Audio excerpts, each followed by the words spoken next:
keenam atau yang menyimpulkan tentang rapat pendidikan sebagai sumber data perencanaan PAUD dan berbasis data di satuan PAUD. Di sini ada refleksinya. Rapat pendidikan dari TK Istana Ceria sendiri, proses pembelajar yang sesuai bagi anak usia dini, hasilnya baik. Terus pembelajaran yang membangun kemampuan fondasi, hasilnya juga baik.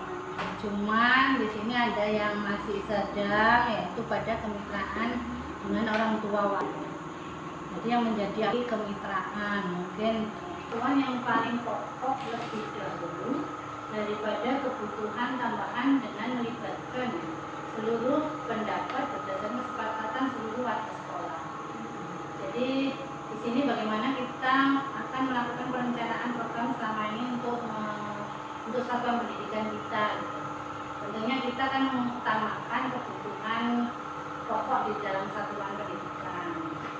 Jadi tidak mungkin mendahulukan kebutuhan tambahan. Tentunya kalau di PAUD ini kan E2, E4 dan E6 wajib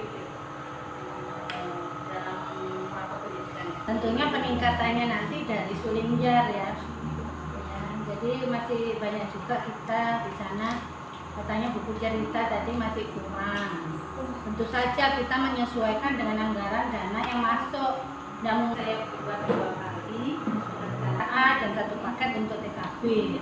Nah mungkin 40, kita berikan 40 buku cerita. Terus buku diktat untuk panduan guru kan juga sudah beli. Untuk AWSP maupun belajar ya, kita ada semua itu ya, kualitas perencanaannya. Itu berarti di dalam administrasinya itu lengkap dan yang untuk pembelajaran yang membangun fondasi. Terus kesininya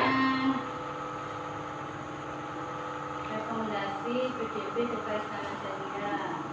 Yang merah tadi kan sedang kemitraan. E6 itu D2 tetap juga kita prioritaskan karena itu prioritas ya. D2, E6 yang membangun kemampuan fondasi. Setelah kita mengobservasi masalah rapat pendidikan sebagai sumber data perencanaan PAUD dan perencanaan berbasis data di satuan, maka saya menyimpulkan adanya pertanyaan dari ibu semua selaku pendidik. Sebenarnya apa sih fungsi rapat pendidikan bagi guru juga kelas serta satuan di TK Istana Ceria, terutama yang untuk Istana Ceria sendiri. Assalamualaikum warahmatullahi wabarakatuh. Waalaikumsalam. Beserta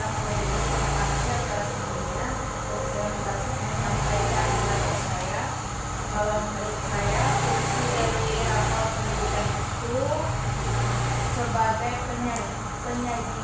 menyajikan pembahasan data setiap harinya yang dapat digunakan sebagai referensi untuk menentukan prioritas pendidikan yang berkelanjutan di satuan pendidikan terutama di TK Istana. Itu menurut saya mungkin bisa ditambahkan dengan informasi jawab sedikit menambahkan fungsi rapat pendidikan yaitu yang utama untuk kita menganalisis perencanaan dan tindak lanjut untuk meningkatkan kualitas pendidikan di sekolah kita sebagai sumber data objek dan dapat dipercaya karena laporan yang diberikan secara otomatis itu terintegrasi sebagai alat ukur seberapa jauh mutu pendidikan yang ada di sekolah kita.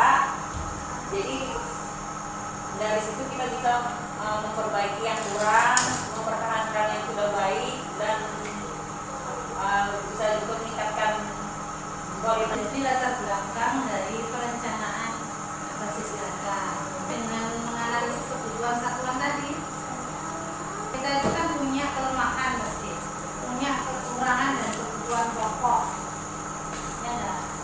Itu yang harus diutamakan.